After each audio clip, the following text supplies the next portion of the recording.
What up, skin sacks? Some YouTubers give their audience a name, so I'm trying this one out. Let me know what you think. Before we start, let's take a look at some of the names that didn't make the cut.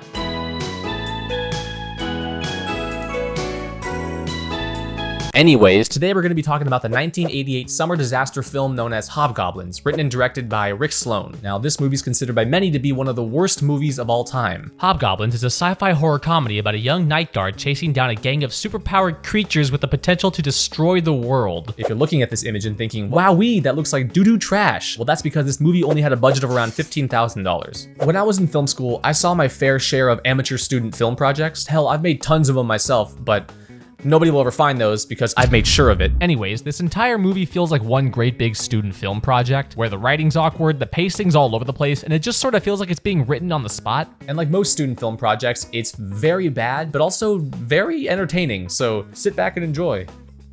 Skin sacks? All right, you know what? It's not sticking, just forget it. The film begins at an old movie studio lot. We're introduced to Dennis, the newly hired night guard, and his superior, Mr. McCready, as they make their evening rounds. Hey, wait a minute, what's this down here? It's just an old film vault. There's nothing down there. Well, yeah, well, why don't we check it anyway? I'm telling you, there's nothing down there. Mr. McCready gets a call from his boss, leaving Dennis to finish on his own. Curious, he enters the film vault to investigate. I wonder what they keep in here. In the film vault? I don't know. McCready overhears radio feedback from Dennis and does a full diaper dash to rescue him, just before...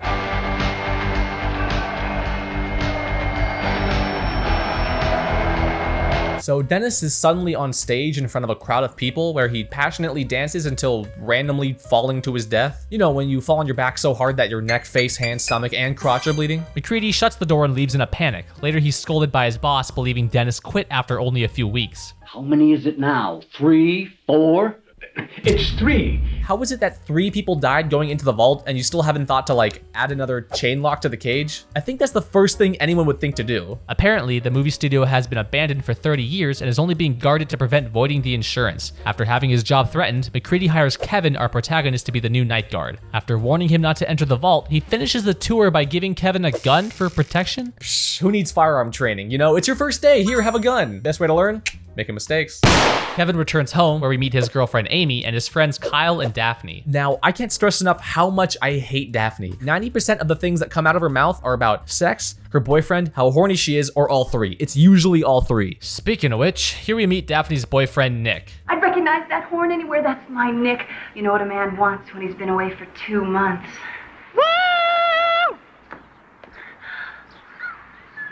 What the fuck was that? And why is Kevin making that face like, oh, that's just classic Daph? Whoa, everybody have sex tonight.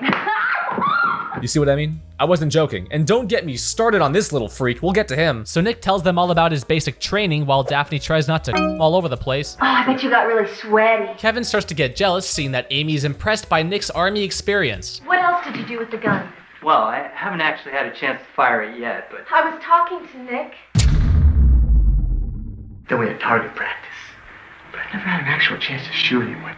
Shooting someone, is that really important to you? Oh, yeah. Whoa, okay. Kevin's starting to freak me out. Meanwhile, Kyle leaves the room to call a phone sex hotline because apparently everyone Kevin associates with are horny, frothing chimps. Could we change the subject already? Nick is protecting our country and you're just guarding some rundown, deserted dump. What the fuck? Why does Kevin hang out with these people? They're all mean and horny. Nick starts talking about hand-to-hand combat, and suddenly Kevin gets pressured into a combat lesson by force. I'm gonna take it really slow on you, so watch out. Think of the first one!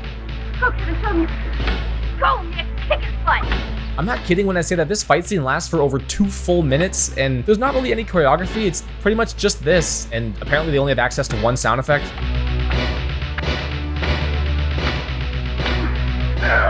Oh my god, Kevin, this isn't a game to him, okay? You saw the look in his eyes, right? The following night, an intruder is found trying to break into the studio lot. McCready investigates and finds himself held at knife point, but Kevin rushes over just in time to scare the man off. Although personally, I wouldn't need a gun, I would just utilize my combat training.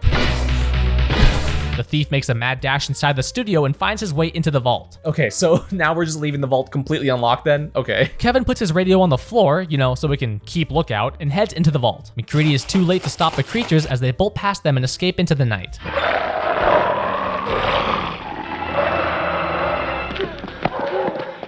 What's going on?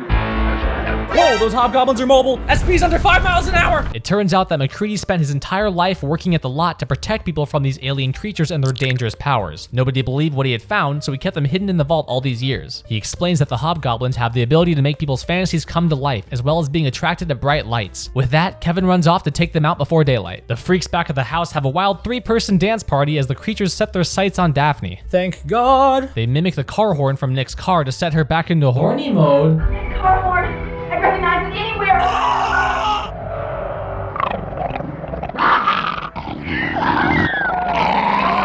The creature attacks Daphne, but they didn't have the budget to make the puppets move, so instead she just kind of like holds it up to her face and rolls around on the ground for a while.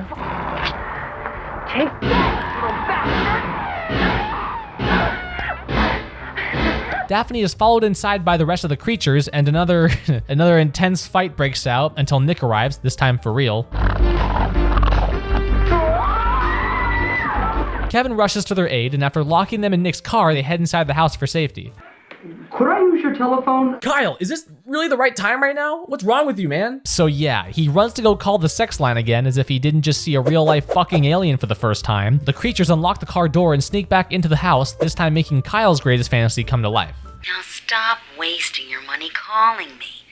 I'm right outside your door. Kyle sneaks outside to investigate, and somehow everyone's asleep even though it's only been like 2 minutes since, again, they were attacked by real, actual aliens.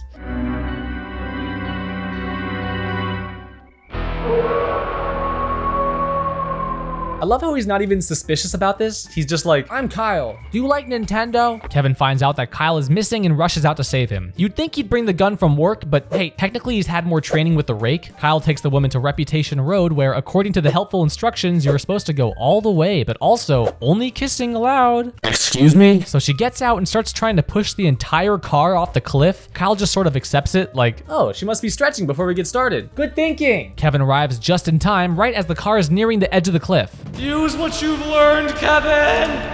You've trained for this, Kevin! Nick is protecting our country, and you're just guarding some rundown, deserted dump.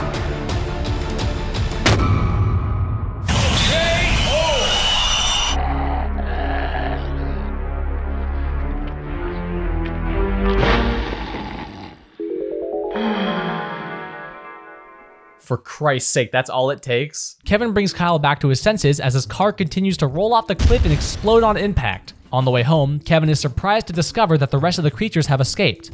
They're gone! Hit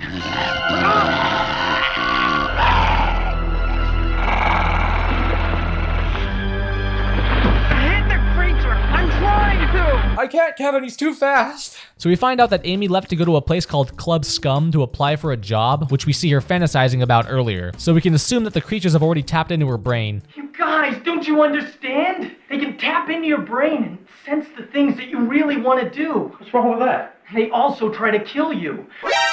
How are they just now sensing the danger of their situation? When they were getting full-on attacked by them earlier, did they think they were just, what, having a goof? The four of them find their way into Club Scum. As they look for Amy, the band begins to play, and for some reason we have to sit through the entire song uninterrupted for 3 full minutes. Oh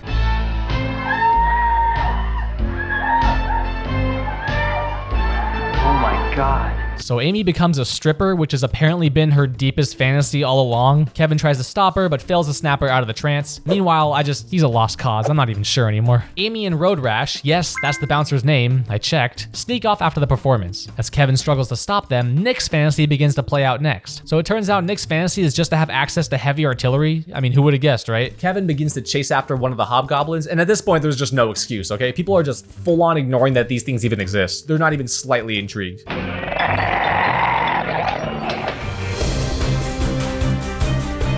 So Nick starts unloading like an action hero as he pretends to move in slow motion. I'm not gonna lie, I actually thought this part was kind of funny. It's like the one funny part in this movie. And sure, it took an hour and 10 minutes to get here, but I giggled.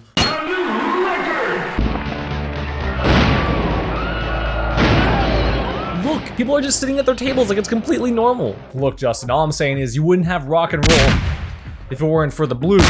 The customers eventually leave the club as Kevin takes out the goblin controlling Amy, lifting her from her trance. Fake this! Kevin reunites with Amy. Meanwhile, Nick is unable to snap out of his fantasy, which starts to get increasingly dangerous. Feed the troops! That's it all!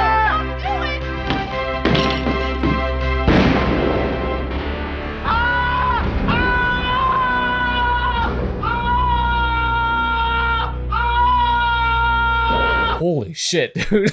Fuck. So Daphne takes out Nick's sergeant with a grenade, finishing off the remaining 2 creatures in the building. Nick disintegrates almost immediately, and right when I was starting to like him, Kevin and Amy make up with each other, then head to the studio lot to report their victory to Mr. McCready. Little do they know, a few creatures still remain. So the gang returns to the studio lot, only to find that the thief from earlier has come back to settle the score with Kevin. So like any man of honor, he challenges Kevin to a nunchuck duel.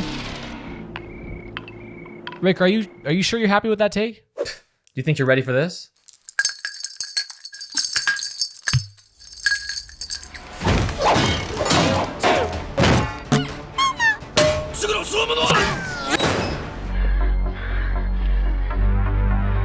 Sometimes you win, sometimes you lose.